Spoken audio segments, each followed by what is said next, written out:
Welcome to Season 2, Episode 1 of the eBay Repair Challenge. For this challenge, I'm going to be taking on Vince from the YouTube channel MyMateVince, and we're going to be trying to fix toys built before 1980. Now, the rules for this eBay challenge are quite simple. We can buy up to 5 items. We have up to $200 to spend initially, and the items we buy must be in the toy category on eBay, and they must be broken in some way. Now, the one thing that's different with this challenge is it's not going to be a matter of the total profit we make. It's going to be profit percentage, so the total profit percentage. So it's not necessarily about making the most money, it's about making the biggest profit percentage. Now, as I was looking for items in this challenge, I realized it's going to be a very, very difficult challenge because the toys from pre-1980, number one, it's hard to find toys that are in any sort of decent condition that might be fixable and resellable, but also number two, it's really hard to find any good toys that are not overpriced. Any of you that have tried to buy stuff broken on eBay and flip it for a profit know that it can be very difficult to find items that are decently priced that you can put time and money and parts into and still get a decent profit when you sell. So, needless to say, this is going to be a huge challenge for me. Many of you know that I'm a game console repair technician. If you saw our first eBay repair challenge, you know that I stuck to game consoles. However, in this second challenge, I'm not going to be buying a single console. I'm going to be definitely out of my comfort zone, just buying toys. So with that all being said, let's get started. So here is my first item. Many of you probably can already tell what it is just from this little bit of a view. It is a vintage Speak and Spell. This one was built in 1978, which is the year that this toy came out. Here's a little more information about the Speak and Spell if you would like to read more about it. I paid a total of $24.97 for this Speak and Spell, and the first thing I noticed when I take it out of the box is it's got a lot of really weird stuff going on. I don't know what's going on with it, but something is definitely loose on the inside. So let's do what I do best here, TronicsFix. Let's take it apart. So it looks like the batteries must go in here. Oh, here we go. This is what was, oh, okay. What do we got here? Basic Builder's Word Module for Speak and Spell. Okay, so that's actually a good thing that it's got that. I think that had interchangeable modules depending on what you're doing. I don't know for sure though. But that's good. So hopefully, let's see. Okay, great news. That is the only thing that was moving around in there. So that's super good news. Looks like it takes 4 C-cell batteries. So let's put some batteries in and let's just see what it does. Okay. I always hope when I see these sorts of things that they just didn't have good batteries in or something like that. You know, you never know with that sort of thing. But usually I'm not that lucky.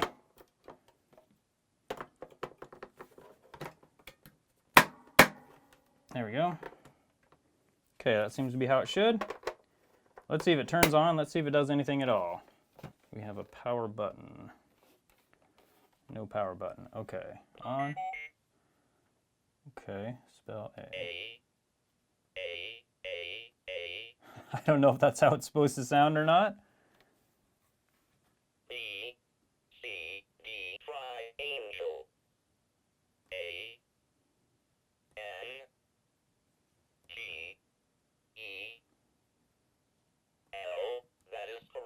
So it seems to be working fine so far, but the description says it works only when it wants to, and then it starts to scramble.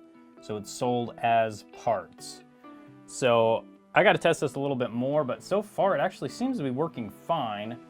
I never had one of these when I was a kid, so I don't know that much about it, but I'm going to keep testing it and see if we can figure out what exactly is going on. And maybe it is possible, maybe they just had bad batteries in it. I don't know. So the other thing is, I don't know where this goes. It was in the battery compartment. Maybe it plugs in before the batteries. I'm not really sure because I don't see anywhere on the outside that it would plug in. I'm sure most of you guys probably had one of these when you were a kid and you know, but I didn't. So let me check under the battery compartment. I feel like that's the only place I see that this could plug in.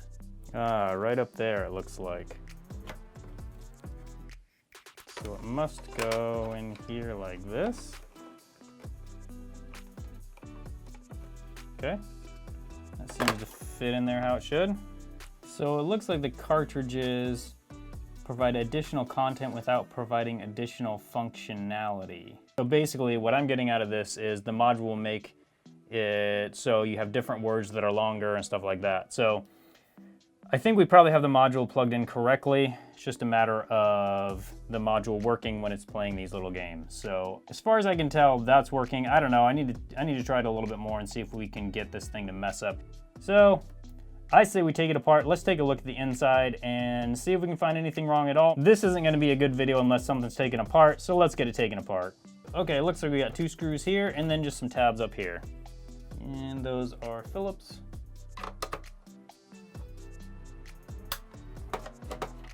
Those are in there pretty good, but came out without too much trouble. Okay, we got those out. Now we got to get these tabs loose here.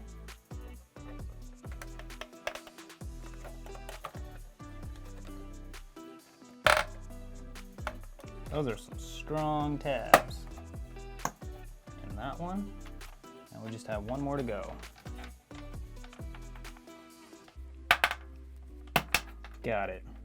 Okay. Let's see what the inside of a vintage Speak and Spell looks like. All right, not much to it, huh? It's got 2 little boards right here, a speaker and a battery compartment.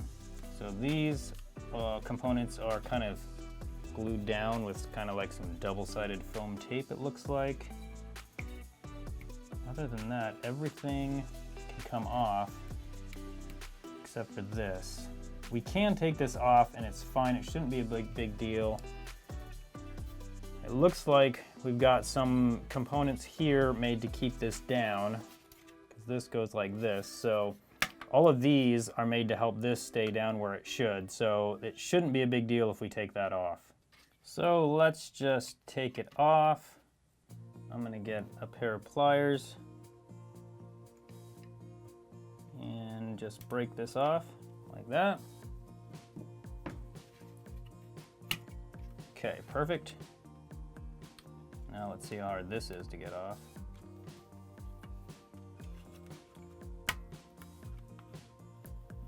Even after all these years, this is a sticky piece of foam tape right here. Gotta be very careful. I don't want any of these components to come off of here. Come on. There we go. Okay. Let's take a look. All right, so these are still on here. There we go, we can just take these off. Sometimes these had little hooks on the back. Yeah, it's got a little hook on the back right there. There we go. Okay, good. Now we are gonna mark this one black, so we know where black goes. Okay, now we got a ribbon cable under there for the touchpad. Let's see if we can take that off. That should just pull out, theoretically. But if I ruin it, then my first item is done. Okay, let's see. I don't want to pull too hard on that. I don't want to break anything. With these old components, it's very easy to break this brittle stuff. So let's try taking the speaker off. There we go. Okay, you can see this plastic is discolored right here. That means when I pushed it in, it definitely didn't break it, but it caused a little problem there. It's not gonna have the same tension, so I gotta make sure this speaker is gonna stay in here good when we put it back together. There we go. Looks like we got some definitely discolored parts on this display right here. But the display did seem to work okay, so I'm not sure why those look like that. And I don't think that's gonna be something that's fixable, so hopefully that's not too big of a deal. Here's a little better look at the inside here. And just looking, I don't see any problems at all. Texas Instruments chips. Now these are definitely old school, those are massive chips. But These also kind of look, you know, it almost looks like you can see some discoloration there, but overall I don't really see much of a problem there. Now this connector, I should be able to just pull this ribbon cable out, and I kind of want to do it, but I also don't want to ruin anything. Okay, it's coming out.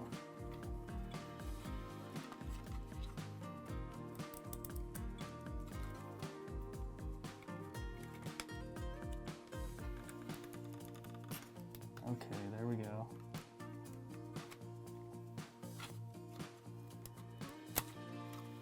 Okay, there we go. Now this entire thing is free. Now one thing I do want to do is clean these pins. They're a little bit, they got a little bit of gunk on them. It's probably not causing any sort of a problem, but I do want to clean them since we're already here. Other than that, I don't see anything wrong. This readout screen definitely has some sort of problem on it, but the readouts still seem to work fine, so I'm sure many of you guys can tell me what causes this. I'm guessing that there's no way to fix it, as this is not something you can just take apart and fix. It would most likely have to replace this whole unit. So let me know in the comment section what you think this is caused by. I'm sure a lot of you guys know, so let me know what you think. So I'm just going to use a Q-tip, some IPA on these.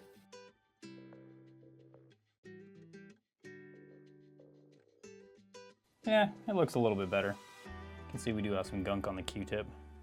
That looks good. I don't see anything else here on this board that looks like it's causing a problem, and as you saw when I was testing it, I don't even know for sure that there is a problem here, so I'm going to clean the inside of this thing and then we'll get it put back together. So I do want to clean these off as well. These ones mostly look fine, although I do see these 3 pins have a little bit of the metal worn off. So I don't know if that's causing any sort of a problem or not. I need to look on the motherboard and see if it looks like this cable's plugging in fully. So before we get that cable back in though, let's clean off this reader screen right here. It's got a lot of dust on it. I'm gonna make sure that's as dust free as possible. That'll make the reader look even better. And also on the screen itself, I did notice there's some marks on it, so let's get a little bit of IPA on this. Now with that cleaned, I think we're ready to put this thing back in.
I think that's about as clean as we're gonna get it on the inside. Let's put the back cover back on and then we can clean the front.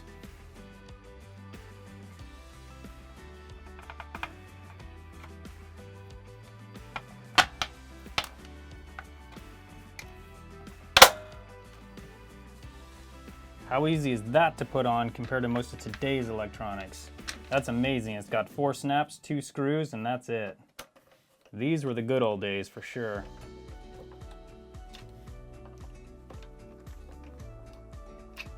Okay, there we go. Now before we actually get to the cleaning of this, let's take a look at the little cartridge.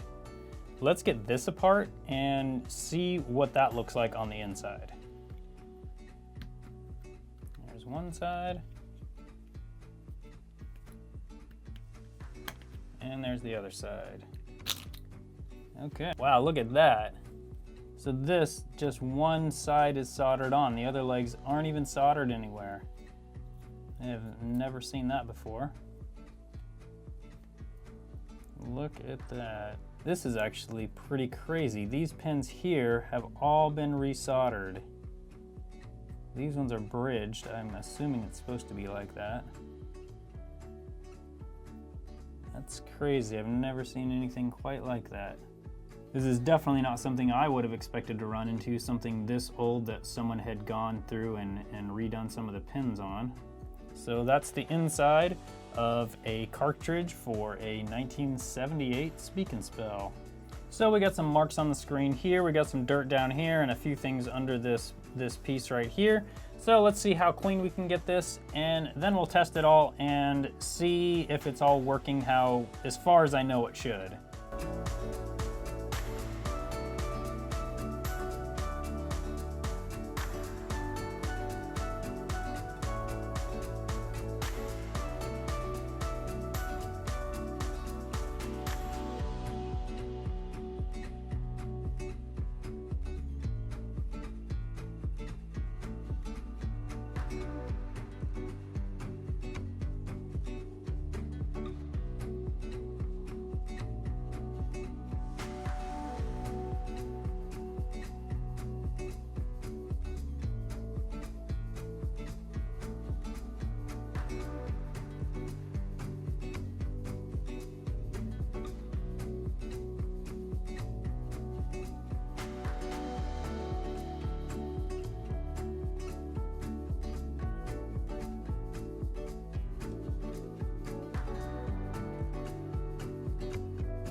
So next, I'm gonna try this Trinova brand. Never tried this before. I do wanna try it and see how it does with the rest of this plastic, and I might try a little bit on the screen as well. So this is like a clear product. Let's see how good it looks when we rub it in.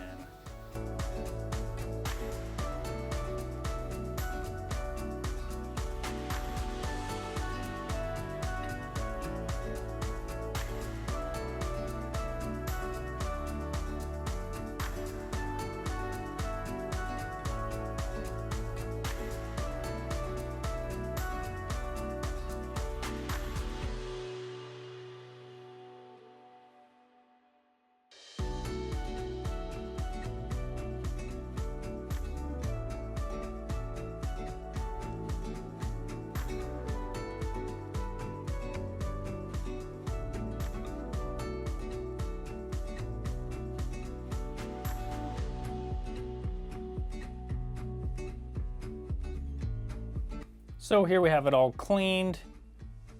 The scratches came out a little bit. I feel like it could have been possibly better. Let me know what products you guys use to remove scratches out of plastic, and maybe I'll try that in another video. Let's see if it still works how it should. Spell language. L-A-N-G.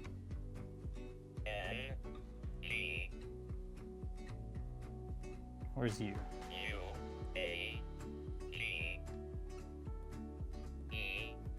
That is correct. So let me know in the comment section what you think of my first buy. If you think it's working correctly, how much you think I might be able to get for it. I'll link Vince's first video down below and see what he got for his first device and see if he could fix it. I can tell you for sure this is going to be much more challenging than our first eBay repair challenge. Thanks for coming along for the ride, and I hope you have a good day.